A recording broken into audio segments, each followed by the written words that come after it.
you, yung start po ng 14 days nyo is the day after your arrival. So you'll be staying here for 15 nights po. Okay? Yan o, konting kembot na lang o. Tanaw-tanaw mo na yung bundok Arayat o, yun o. Pwede mo nang lakarin eh. Tapos iko-quarantine ka pa ng 14 days. Ouch. What to do? Tayin ko na lang kaya yung flight ko dito. Maya-maya flight ko na ulit eh, pabalik eh. After 14 days eh.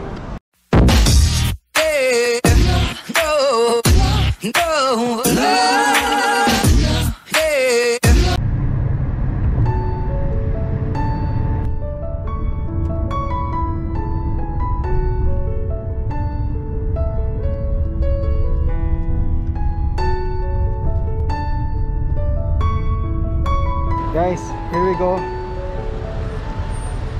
Dubai Airport, Terminal 3.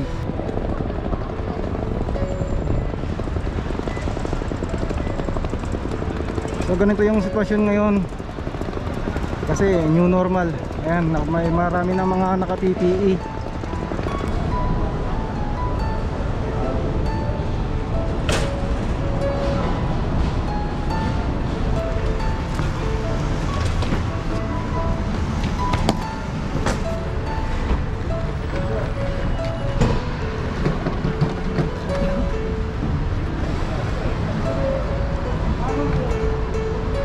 Ready?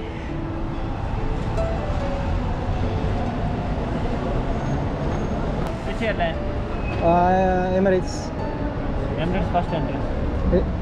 The last? Last. Last? Okay, thanks. So guys, dito tayo. Departure, Emirates. Go straight, thank you.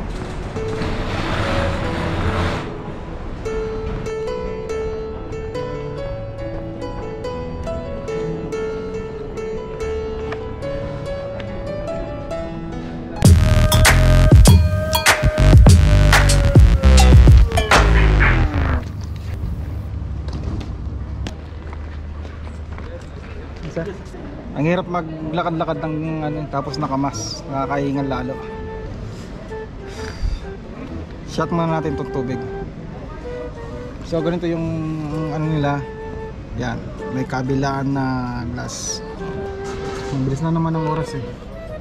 So time check natin is ano ba to? 9:40. Dahil ko pa yung manggagatas ng kalabaw, sabi nga ganun sa amin. Kasi maaga eh.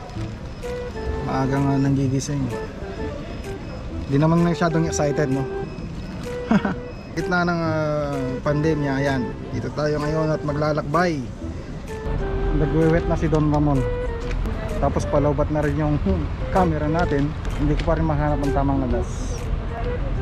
So tuloy-tuloy lang, diretso lang. Hi kabayan, saan yung pa-Clark? Flight number, sir? EK324. Yung flight niyo po is 3:30. Sir, boarding time will be available 2 hours before. So saan po pwedeng siya? So both sides, sir, may mga board po. Pwede niyo po ma-check yung date. Sige. Pero maaga pa kasi, no? Yes po. So mga around 1 AM, sir, pwede niyo na ma-check. Kung alin yung pinaka niya. Yes. Sige, salamat. Okay, thank you. So mamaya pa pala malalaman kung ano yun ang pinaka gate niya. Kasi isa talaga masyadong pang maaga eh. So sunod na sunod yung natin ngayon dito sa airport. Kita nyo naman. Tapos 1 seat apart, bawal yung dito, katabi. Then kahapon pa talaga ako di makatulog kasi kahapon biglang nagkaroon ng balita na yun nga, nagkaroon ng positive galing pa mismo dito sa Dubai. So syempre uwing-uwi ako, baka bakasyon na talaga ako. Tapos syempre mapipigil mo pa yan, andyan na eh. Kumbaga isang konting kembot na lang flight mo na, katulad dito mabilis lang ang araw at oras. Hindi naman kasi natin hawak ang panahon. Kaya yun, mix ang nararamdaman ko. Siyempre excited, makita mo yung pamilya mo, asawa mo at anak mo, nanay at kapatid mo. Doble ingat na lang. At Ganon din sa mga gustong magbakasyon dyan, ganun na lang gawin nyo. Talagang siyempre new normal tayo, wala tayong magagawa, laban lang. Ito na, wala nang social distancing to. Guys, ang haba ng pila yan.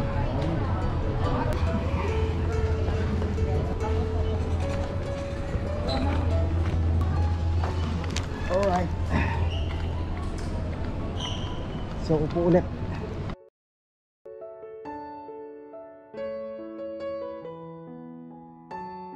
Alright.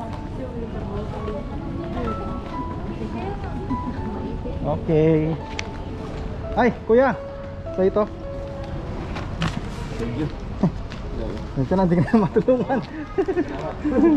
Tara. This is it, guys. The long wait is over. Oh, natin, no? Laki, oh. Guys, ito na. Lapit na. Ay, shoutout sa mga kamampangan na nasa likod natin. Come on. So, Hi, how are you? Press it right here. 40K. Just walk straight. It's the window seat. Thank 40. you. Alright. Doon tayo sa dulo. And that's it. Nakasakay ulit ng aeroplano si Don Ramon. 40K. Ito na siya, 40K. Dubai to Clark.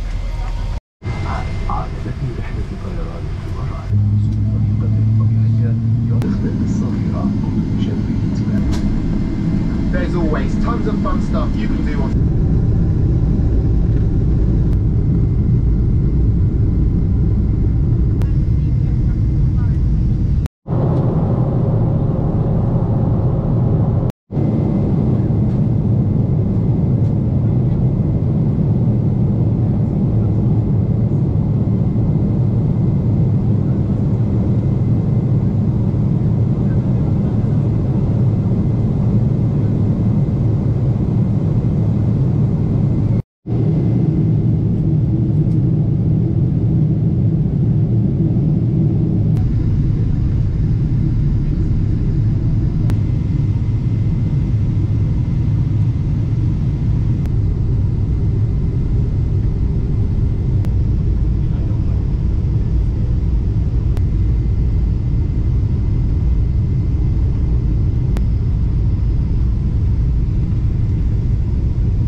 Excited lahat.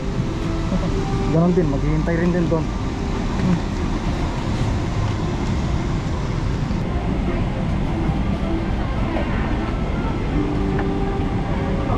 Bye bye. Bye.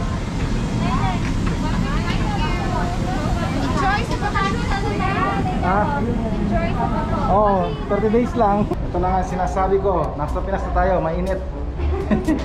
Magtatanggal na tayo ng panglamig. Welcome back po. Hi, thank you. Diretso lang daw eh. Saan ba to? Ganun to kadami yung Mamaya na tayo magpalay, mag-aanan sa ako. Saglit lang to. Kindly please settle down, take your seats, and listen to our announcements. National Airports. In coordination with Luzon International Premier Airport Development Corporation, the management of Clark International Airports, Bureau of Quarantine, OWAG, Department of Tourism, Marina, and all of the line agencies. Mabuhay po and welcome to Clark International Airport. Kumusta po kayo lahat? Pagod po, no? Sige po, energy. Okay na po yung mga hotel nila? Alright. Ayun po, mamibigay po si OWA ng libreng hotel mamaya. So, ano pa lang po tayo? Okay. Kindly please check with you right now that you are holding or forms. 4 documents or forms. Oh, 5 documents, forms po. Okay, first document or form that you should be having is the health declaration card or the yellow card. Kindly please write down on the top right corner of your paper your SID number on the page. Pag pinagay po yung SID number ninyo sa page, doon po. So yun nga guys, no, sinurprise kami ng mga namumuno dito. Hindi kami man sinabihan dun sa Dubai na ganyan pala yung mangyayari na 14 days. Ayan, 14 days daw kami sa hotel. Yung isang kasama namin is 15 days lang siya nakabakasyon, tapos 14 days siya na quarantine. Eh ano yun? Kaya nga masama loob ako rin eh. Sayang lang yung bakasyon eh. Nakaka-stress. Mula sa Dubai, stress na ako. Nagkapagandang stress ulit. Ayan, ang dami nga namin. Nakapasok na nga yung iba. Nagsaswab test na sila. Didiretso ng hotel, ganun. What to do? Ayan. Sa mga balak mag-uwi dyan, ayan, try ko siyang i-upload kaagad to.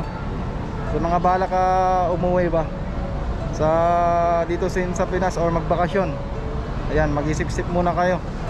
Kung hindi naman talaga importante, huwag muna kayong umuwi. Yan oh, konting kembot na lang oh. Tanaw-tanaw mo na yung bundok Arayat oh, yun oh. Pwede mo nang lakarin eh. Tapos iko-quarantine ka pa ng 14 days. Ouch. What to do? Tingin ko na lang kaya yung flight ko dito. Maya-maya flight ko na ulit eh, pabalik eh. After 14 days eh. Guys, ganyan yung proseso. Tapos pumunta din sila sa... Basta, hindi ko rin alam kasi last time ko rin na ganitong nangyari. O swab test siguro. Tapos pagbaba dun sa pag-claim ng mga bagahe at immigration pa pala. Tapos hotel. Yan, ang dami namin, punong-puno yung aeroplano. Tapos ganyan ang nangyari. Alas yung iba for good na ba? Eh kaming naman mga pabalik, paano naman kami? Ito nga si kuya oh, yan 15 days lang siya eh. Tapos babalitaan mga ganito yung sistema. Siyempre frustrate eh. Ang hirap. Isang ka na lang umuwi eh. It really hurts. Sayang lang yung bakasyon. Yan o, bundok Arayat o. Diyan lang ako malapit ng bahay namin o. Tanaw mo eh. Alas, parang pwede mo nang lakarin eh. Undertake. Sige sir, lab ka.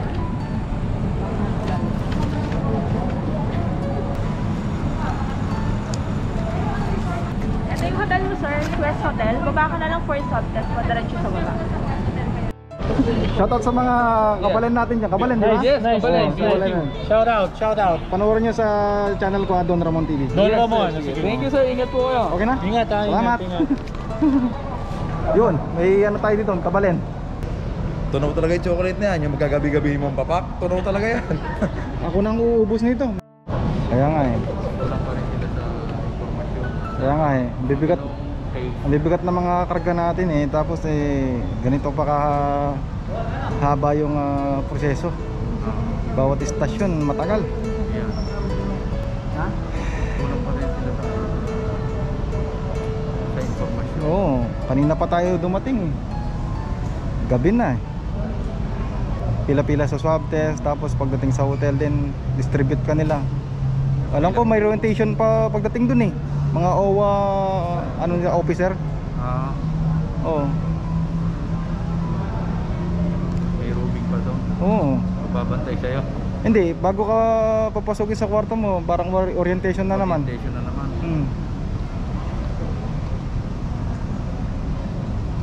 Yung mga kasama natin, no? Kahit na nakatayo ka lang, syempre kabigat ng dala-dala mo eh. Hindi ka gumagalaw. Talagang matinding ano to.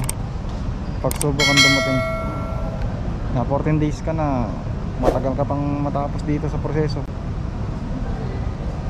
Sa balikat. Oo, Grabe to. Grabe tong 2020, kala ko tapos ka na. 2021 pala. Pagbaba pala may pila na naman. Ayun o. Saan hotel kayo, sir? Pero to be West. honest mga sir, sa interior okay tayo eh. Depends natin pero interior yun doon tayo sa vlog eh. Di ba? Ang dami natin pinagdadaan ng proseso tulad namin. Birthday na pumama ako, panaya na ako. Free swab test. Oh, totoo. Surprise sa kanya, sir, naalakan eh. Balo na pa mo. Naus na ako, 70 years old yun. Nagsabi ko, Just normal like West Hotel. di ba? Bro, wearing mask. kaya nakatatanong ko na itang bundok karayat ka rin kami mo eh. Parang kalapit. Hello? Ay, Alin ma'am? Depende ma'am, pero most probably. ayan. Shoutout kay Kabalen siyempre. Shoutout po tayo dyan. Shoutout kay At. Masaya ng bakasyon. Mahaba-haba ang bakasyon. Ito na.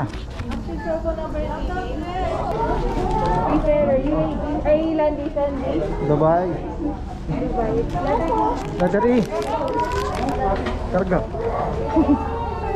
Mapanakit. Ay. Ano, tama nga yung kuya ko, masakit ng ano dito, swab tip. Yung sa bibig, para ka masusok ano? Ano pa ako? Para kapag ako gumagano eh, kung nakatagay ako nun, lumabas na yun ah. Malalim yan, sa lahat ng experience ko ng swab test, yung masakit ah. Yan ang hotel ni sir. West.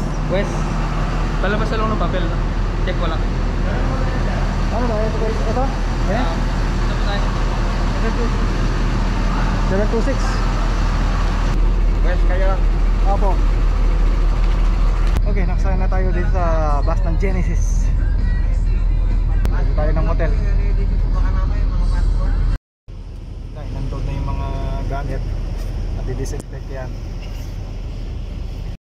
Ayan si Kabayan, nag-check ng mga temperature. 36.2? Yes. So, to start with, as per BOQ, yung start po ng 14 days nyo is the day after your arrival. So, you'll be staying here for 15 nights po. Okay? And then once po na nakapag-check-in na kayo, just like any quarantine facility, whether it's short-term or long-term po, you're not allowed to go out. Yun po yung purpose ng quarantine. So, kung mahuli po kayo sa CCTV natin or our personnel na makita kayo sa labas ng kwarto, you'll be reported to BOQ and they will find you or dadalhin sa ibang facility, like yung mega facility. So, we just would like to ask for your cooperation on this matter po. So, for any concerns or requests, just dial 0 dun po sa telephone sa kwarto nyo. You'll be directed to the hotel reception. Okay po? You will be provided with full board meal. So tonight you'll have your dinner, tomorrow breakfast, lunch, and so forth po during your stay in the hotel. In case you want to add additional order po or additional food, we have room service available 24/7. You can settle the charges upon checkout through cash, Philippine peso, credit card, debit card, or online payment po. So guys, welcome sa aking unang gabi ng aking quarantine. Masakit man sa aking kalooban. Para pam, sabi nga ganon. Ang sakit sa pakiramdam, 14 days kang quarantine. Anyway, siguro para sa ano na rin, siyempre sa sundin natin yung protocol. Ganon talaga. Na tiyempo pagka siniswerte. So ito muna yung ating magiging paliguan for 14 days and 15 nights. Meron tayong TV. Meron tayong tubig, kape, maleta, basurahan, camera, yung laptop. Ang may share ko sa aking experience today at kung sino man ang mga taga Dubai ng kabayan dyan at mga uuwi magbabakasyon, Dubai to Pinas, dito kahit Manila man o Clark pa yan, ay sabi ko sa inyo, ito 14 days bakasyon ako sa hotel. So actually, 1 month ang bakasyon ko, ayan, yung kalahati mapupunta pa sa quarantine, ano ba naman yan. So wala, it really hurts. So yun lang guys, basta think twice na kayo sa mga nakabook na dyan na gustong magbakasyon sa Pinas. Kahit hindi man siguro sa Dubai, ayan, magkaroon na ng restriction. So 14 days na. So yun lang. Please like and share and subscribe na rin Don Ramon TV. Sa mga ibang katanungan na hindi ko nabanggit ngayon, ayan, comment na lang kayo sa baba. At free wifi naman dito.